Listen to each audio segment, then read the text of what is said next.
Mhm. All right, and welcome to the January webinar of the English Language Testing Society. My name is Michael Fields, and this month we're going to be looking at interaction, mediation, and electronic communication. And this webinar is sponsored by the ELTSociety. So we want to thank the ELTSociety.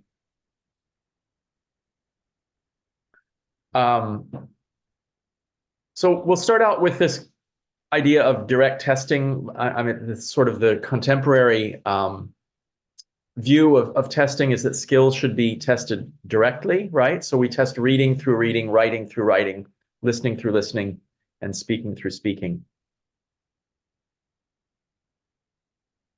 And we can also test multiple skills at one time, which is something that's more common now than even it was 10, 15 years ago, which is thinking that, skills are not used in isolation, and that we're often using more than one language skill at a time. So when we test, we should also be integrating skills in assessment. And so this has led to the redesign of the CEFR in 2019. So they've done away with this idea of reading, writing, listening, speaking, and they've replaced it with reception, production, interaction, and mediation. And what we want to look at today is mediation, which were you at the last webinar when we talked specifically about mediation? Yeah, I thought you were. Yes, and it's something I would like to know more about, definitely. Okay, great. Well, we'll be talking about that and also interaction. Mhm. So let's go ahead and look at interaction. So why don't you just tell me what's the difference between production, pure production, and we're thinking here maybe of speaking production and interaction. In your mind, what's the difference? Well, in my mind, if I think of production, I see it as one way. Okay, so someone delivering a lecture, for example, or teaching. In the first picture, I see someone, I don't know, maybe teaching something. So there is someone speaking there. And in this, when I think of interaction, I associate it with the second picture. So there's two or more people, and there's an exchange of, I don't know, ideas, questions. There's two ways there. Okay. And can you think of any skills that might be different or aspects of their speaking that might be different in these two situations?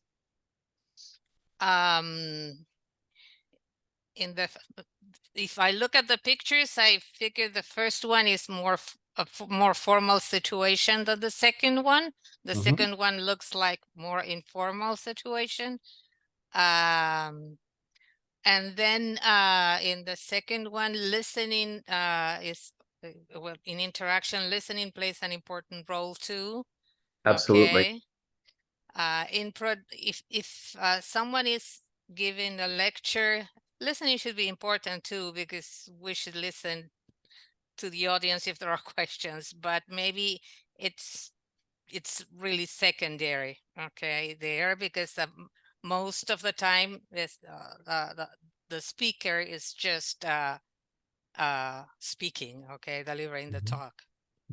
Yeah, absolutely. Absolutely. So let's look at some of those differences. In production, pure production is usually planned and practiced, right? Whether that's a speech, a lecture, a talk, a radio program, etc. It's usually in some way planned and practiced. The delivery, it's usually a long delivery, it's uninterrupted.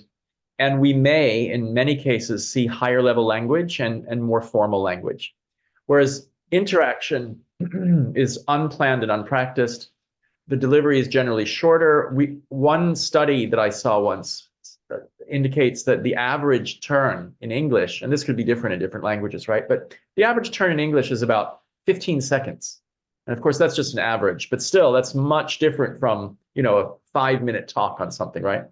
We may see interruptions during interaction, probably less formal language, more everyday language.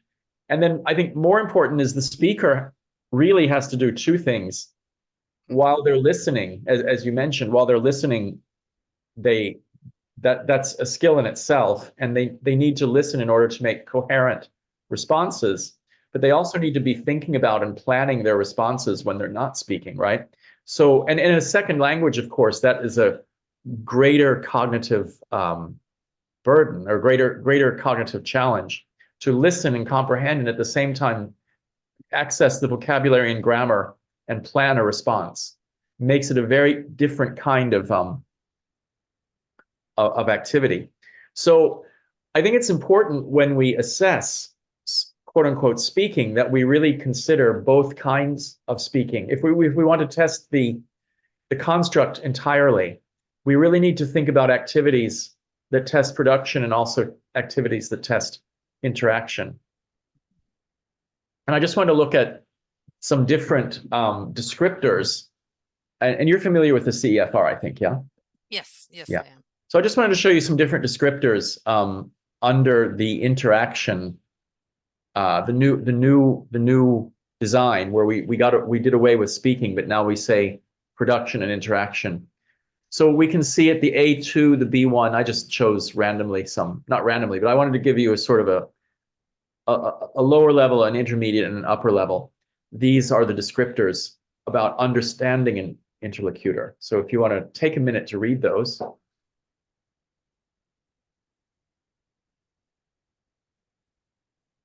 Yeah, perfect. And then conversation, which is different from discussion. So these are our conversation descriptors.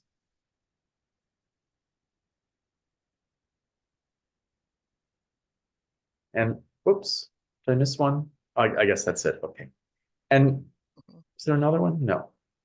And then I just had a few videos I wanted to show you. Sure.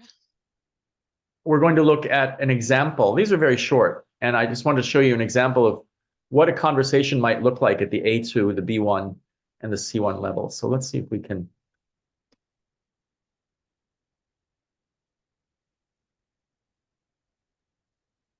And I need to share with sound, of course. So, Rima, did you find a job as an au pair? Well, I found a job, but not looking after children. I'm working in a restaurant, an Italian restaurant. I'm a waitress. I work very long hours. Was it difficult to find a job? No, there are lots of jobs in restaurants, hotels, cleaning, things like that. Are you still living in your friend's flat? Yes, because it's very expensive here, and I can't afford to rent my own flat. London is incredibly expensive.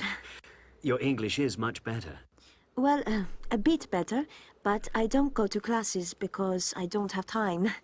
As I said, I work very long hours in the restaurant, but I watch a lot of English TV, and I speak English at work. When are you going back to Lithuania? I don't know. My plans have changed a bit. Why? Well, I met someone in the restaurant. He's the chef. We're getting married next month. Congratulations. All right, so that's just an example of what we might expect at the A2 level. That's the sort of conversation and the range of topics, the vocabulary, etc. And let's look at one at the B1 level. Mm-hmm.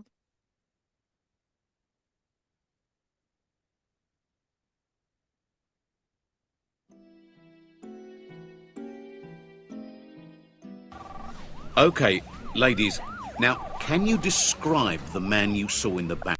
Well, he was sort of medium height, you know, not short, but not tall either, and quite skinny, you know, thin. Yes, and he had a beard and a little moustache. No, he didn't. He had a moustache, but not a beard.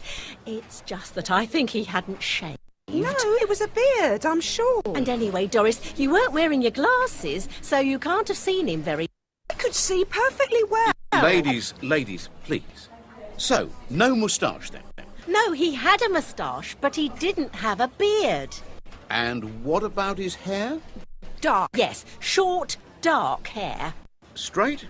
No, curly, I'd say. Wouldn't you say, Doris? Yes, very curly. So, dark, curly hair. Yes, that's what we said. Are you deaf or something? And what time was it when you saw this? All right. So what we're seeing there, obviously, is the ability to describe people in this case. But with much more attention to detail in terms of just how to describe them, right? So he had a beard. No, he didn't have a beard, but he was unshaved. Dark, not just hair, but dark, not just dark hair, but dark curly hair, et cetera, et cetera. So we're seeing a greater level of specificity in those adjectives there to describe. And finally, we'll just look at a little bit of a C1 conversation, just to give a contrast.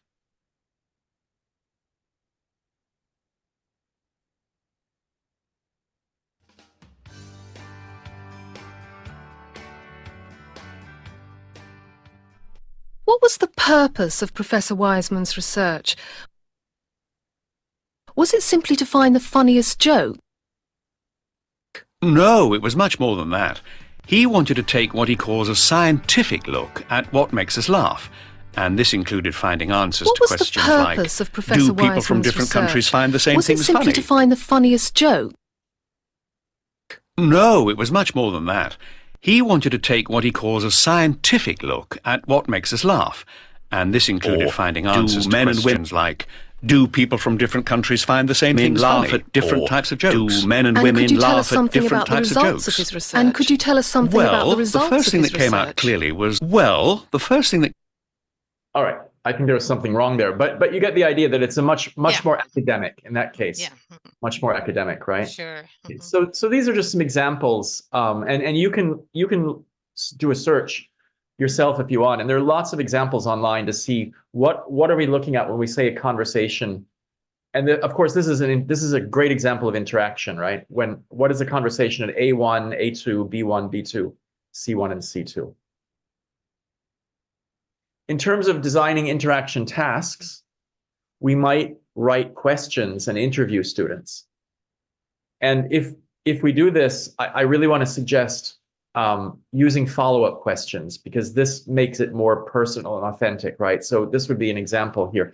What is this is a card that a teacher might have. What is a place in your hometown where you like to spend time? What do you do there? Who do you like to go there with? Why, et cetera, et cetera. And so this would be one kind of assessment we can do. So it's basically a teacher interviewing a student. Mm-hmm. And again, those follow-up questions. And if anything to add, just jump in. Anything to add, any questions, any comments, just please jump in. Sure. We might also design questions which allow two students to talk to each other, and we might just monitor them. So the students will see the same questions and they can talk to each other. And again, we can ask them to do to make follow-up questions. But of course, we'd probably want to model that first. We wouldn't want to just tell them do follow-up questions, because I find they tend to be really bad at that unless we model it and then we actually practice that before the test. So in that way, again, yes. May I say something? Please, please. Maybe one thing we can do is have students work in pair designing the follow-up questions, and then have students switch pairs and then ask each other the questions. What I feel is that we don't prepare students to ask follow-up questions. Mm-hmm. They do not come up with the follow-up questions, so they need to have them. So maybe by having them work on follow-up questions together, and this is something we can assess to how well they can elaborate follow-up questions.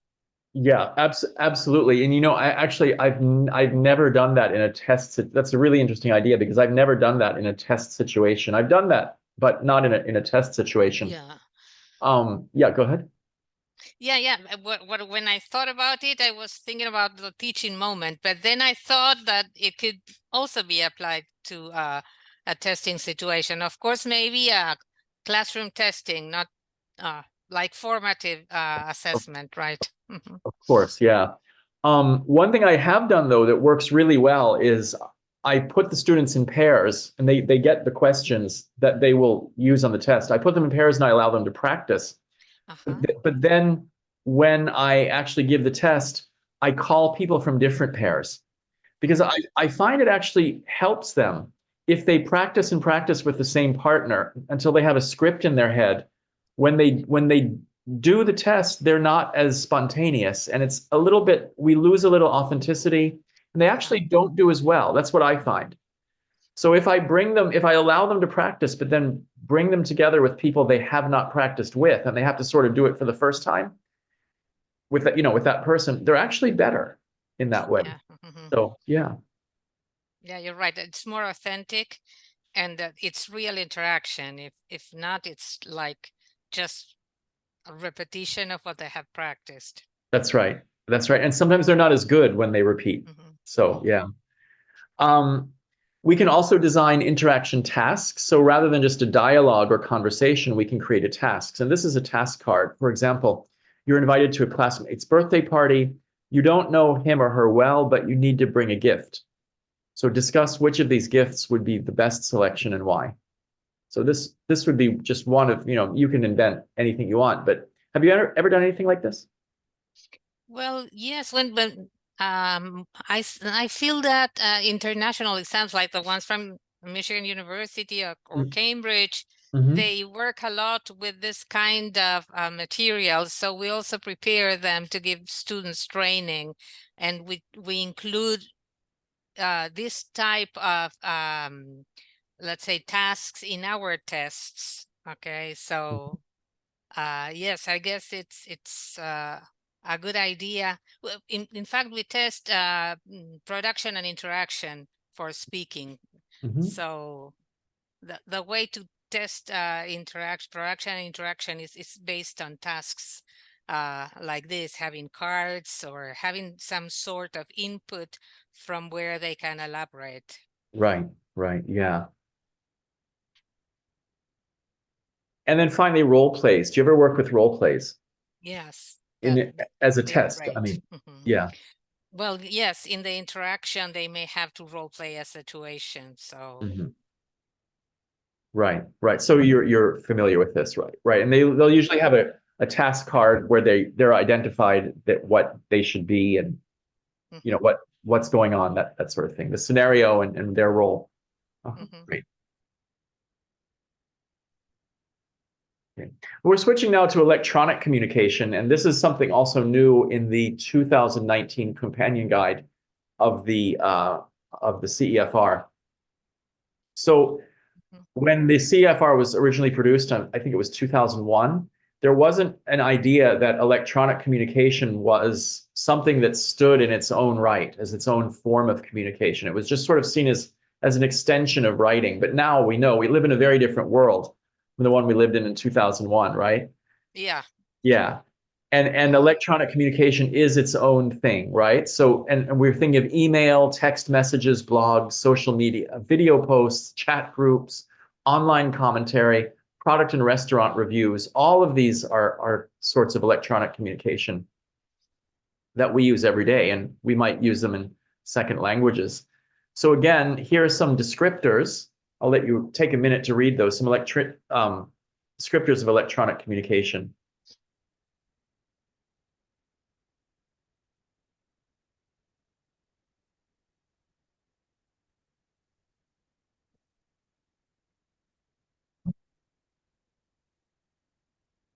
Mhm.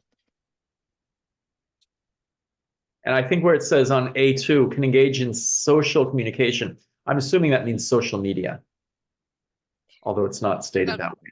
Yeah, well, I took it for granted that it would be like some sort of social media there, right? I think so, yeah. Okay, so here's some examples of test questions on texting. So you can see they have some prompts and they need to formulate a response. I'm running late and I can't make it to the restaurant. Will you be there later? Happy birthday. Sorry, I couldn't call yesterday. Did you do anything special? we're going to New York next weekend. Can you come? What's your plan for Friday? And probably on a test, we'd give some kind of word limit that they would be expected to consider.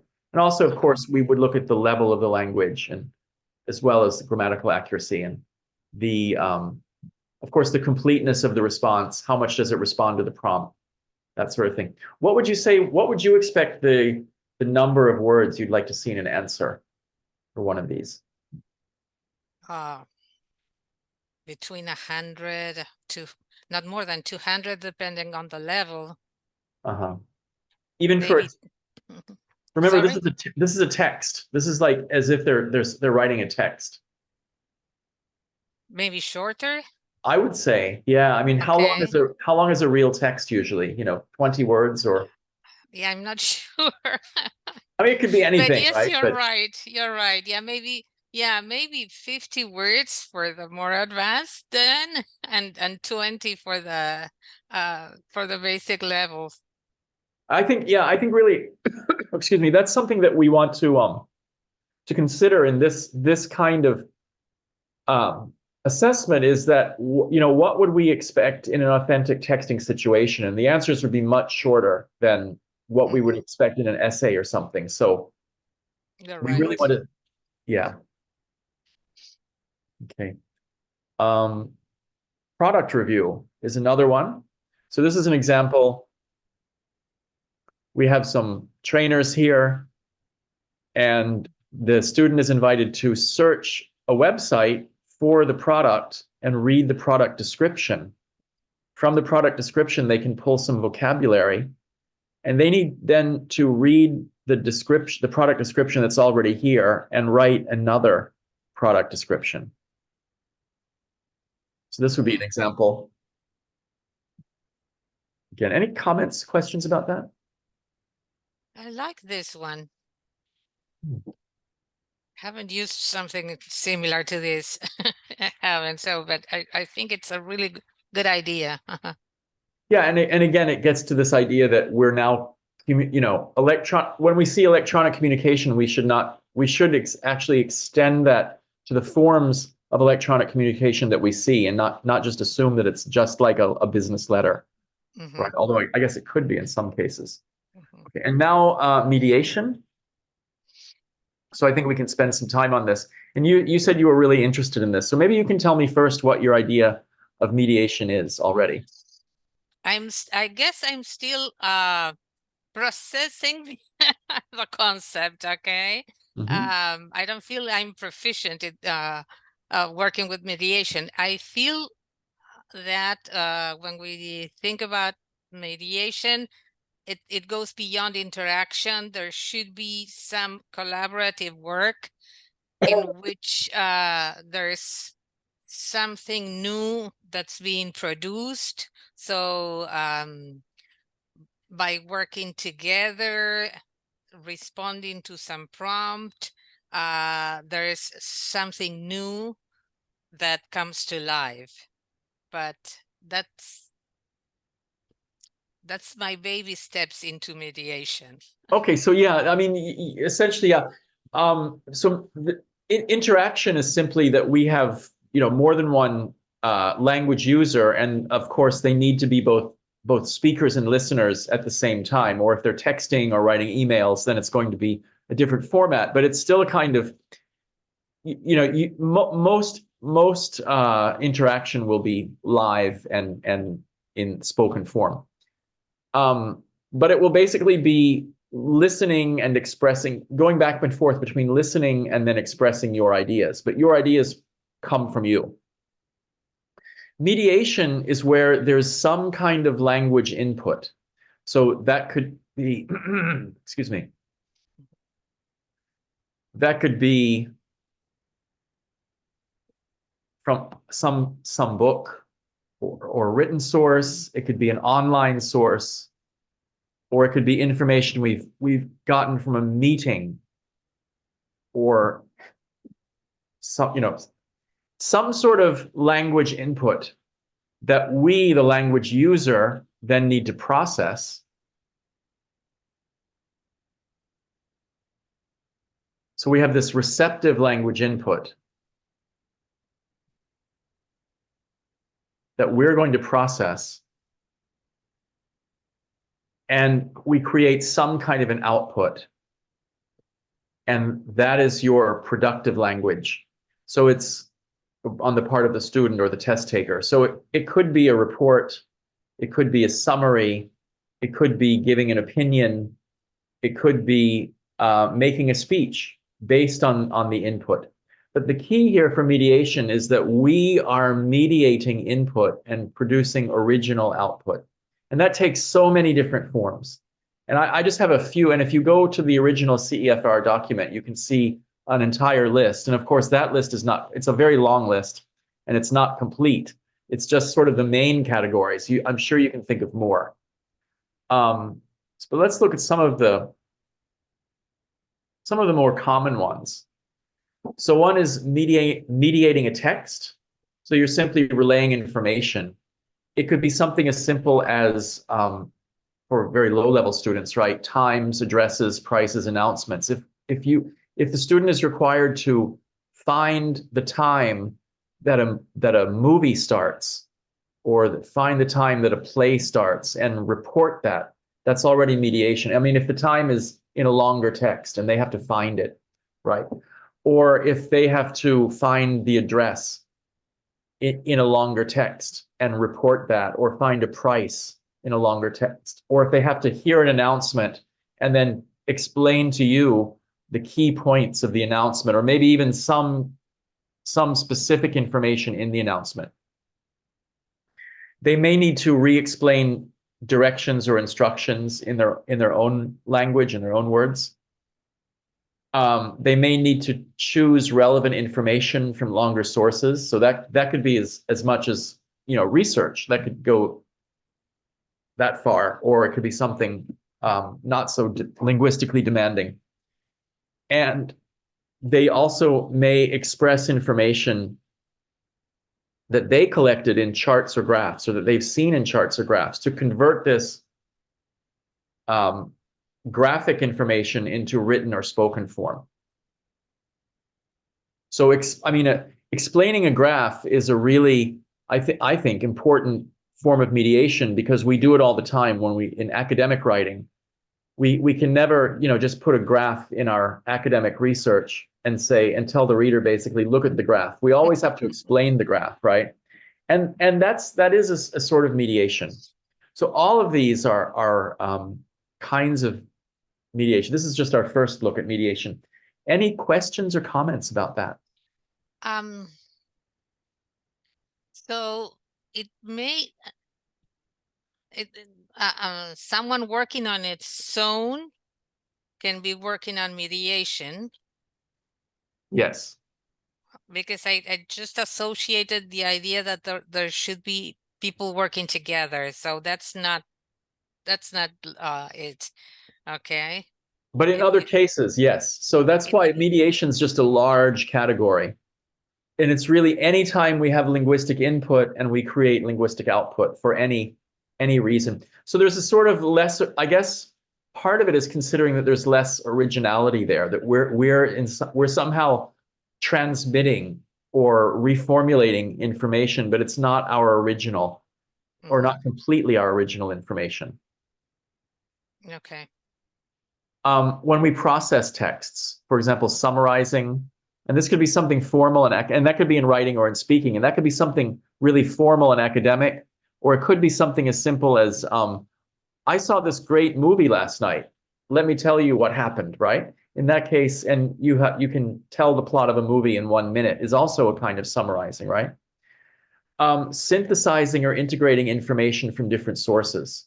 Again, we're taking, if we request students to hear someone speaking about climate change and then read something about climate change, and they have to take different information that was presented in these two forms, and they have to put it together to make one coherent report of their own. I mean, that could be, again, in speaking or in writing. Or we might expect them to clarify information for specific audiences. So, and you could think of so many examples. one that comes to mind, what if someone who understood the rules of cricket, which I know baseball, I don't know cricket. What if someone who knew cricket very well had to explain to me some text that assumed that the reader knows the rules of cricket, like a British newspaper, a British sports paper? There's a lot of underlying assumptions. What do I not need to say because my readers already know that, right? So what if someone had to clarify it for me and add in detail that they don't expect that I know? That would be another kind of processing text.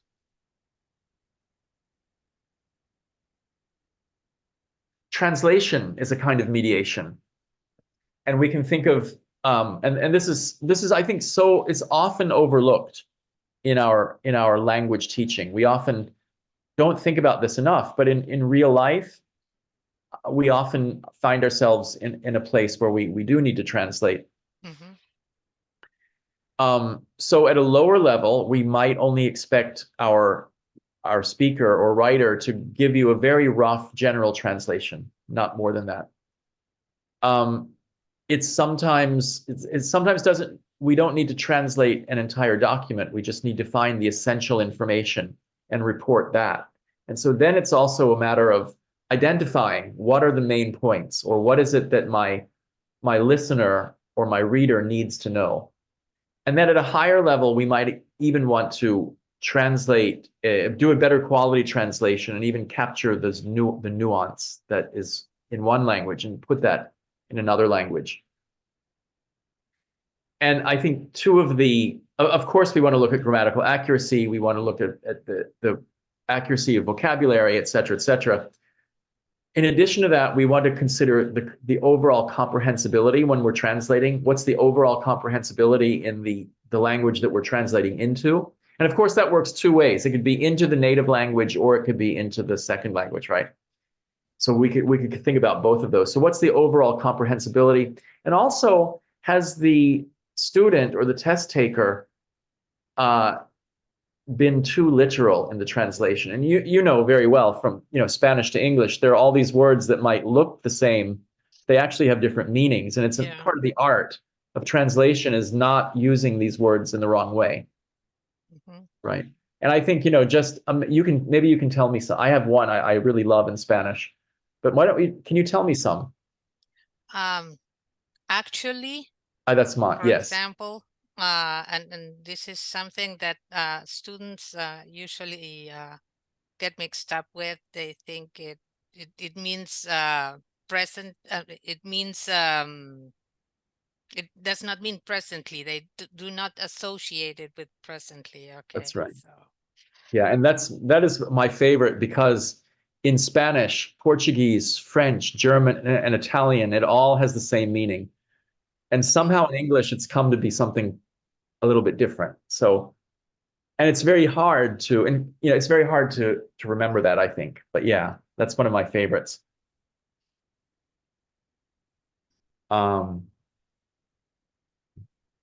Note-taking is another kind of mediation. So we might have a speaker, we might have some kind of oral media, or we might even have a text sometimes. Sometimes we take notes on text that we're reading, right? In this case, we can check the completeness of the notes and the accuracy of the notes and the comprehensibility of the notes. All of those could be. I find it a bit hard to, let's say, to judge, to assess accuracy of notes or completeness, maybe yes, but how accurate are we when we take notes? Sometimes I don't know, we cut words, and so I'm not sure how I would go about it.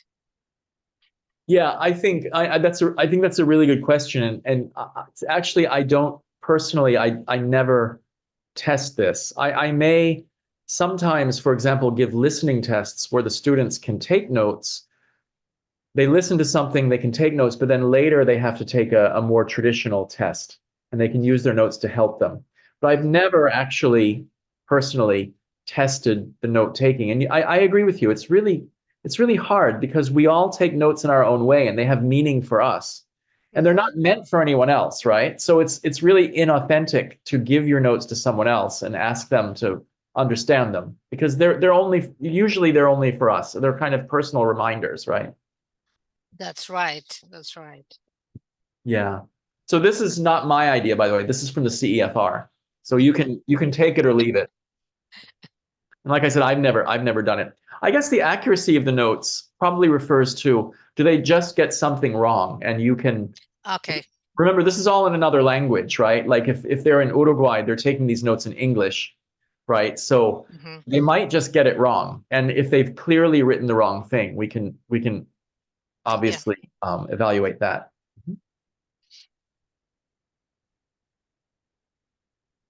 And then if you like doing these kinds of things, and in my program where I'm teaching, and I'm going to say unfortunately, really unfortunately, we do mainly academic English. So it's very straightforward. We don't do much with creative text. So I'm wondering, in your program, did you work with literature, music, film, TV programs, any kind of creative texts? Yeah, we included some of those in some courses, okay? In some courses. Working with films, this is something we do with TV programs as usual. Music, I guess that we include in all our courses. There's at least one song or one type of music that is referred to and students work with. And then literature, in more advanced courses, we include literary pieces. And at one point, we even had a literature course. Who were most of your students? Who were most of your students? What was their purpose for studying English? Mainly general English, and then the teaching trainer, teacher education course. Have teacher education courses too. But then for the general English courses, the advanced level, we had not now, but in the past, we used to have a course called Highlights of American Literature. So we studied American authors there. Okay. But then students didn't take it. I mean, at some point, yes, there were a lot of students taking those courses, but then students were not interested at some point, so we discontinued it. I see. Yeah. I mean, I imagine, in another, maybe not in your context, in another context, maybe it would be all businessmen. That wasn't your case. No, we did have some business people, and we also had business courses, and they are more popular. I would say they are more popular than literature courses. And then now there's like a fad, I would say, for entrepreneurs. So we have some courses for entrepreneurs, and we teach them how to make a pitch and how to sell their products and in English. So right. Okay. So yeah, this is something that I think, well, like I said, in my context, it's mostly university training. It's like university preparation for students who come from other countries who want to go to the University of Delaware. We have I don't teach business English, but we have also some courses in business English. So this is the kind of really fun stuff that it's often not that common to do, but it's another kind of mediation. If you ask students to read a literary excerpt or watch a film clip or a clip of a TV show, and then give a personal reaction, what they liked, what they didn't like, give their opinion about it. This could be a kind of mediation. In interpretation of the plot, the content, the characters, this is also a kind of mediation when they're relating, personalizing and relating what they've seen in film or TV or read or even music they've heard, right? Any kind of analysis, evaluation, or comparing two different works of literature, two different films, etc. Being able to describe characters. And then again, like I said, personalizing it and relating content in some kind of media to their own lives. These are all, I think, really fun things if it's the right kind of student. Some don't care for this, but Yeah, that's true. yeah, I think at least for teachers, it can be a lot of fun. And it's something that we don't, in my case, we don't have much of a chance to do. So, Well, here with teaching general English, we have more chance to have fun. And in fact, this is something we place an emphasis on, and we feel that classes should have some kind of fun for students to enjoy and get enthusiastic about. do you know by any chance, do you know that there's a North American writer named Paul Thoreau? Do you know who that is? Thoreau, yeah. You know him? Yeah. I mean, now I can't recall, but I think I'm pretty sure I have read something, but I can't recall his work right now. So not Henry David Thoreau, who's very famous. Okay, maybe yes. He's a very famous 19th century. No, Paul Thoreau is a travel writer. He's also a novelist. So he has two careers. One as a travel writer, one as a novelist. And he's traveled, I mean, literally everywhere in the world. I really like him as a writer. And you name a place, he's been there and he's written about it. And just a few years ago, I think pre-COVID, he did a trip through Mexico by car. He started at his home in Boston and he drove across the US and then into Mexico. And first he traveled along the border and he visited all the border towns. And then he drove all the way to Oaxaca. Oh. While he stayed in Oaxaca for about 3 months and he studied Spanish there. And it's one chapter in his book about his experience studying Spanish. And of course, he didn't want to get into a Spanish university, Spanish-speaking university. He did not want to, he had no interest in business.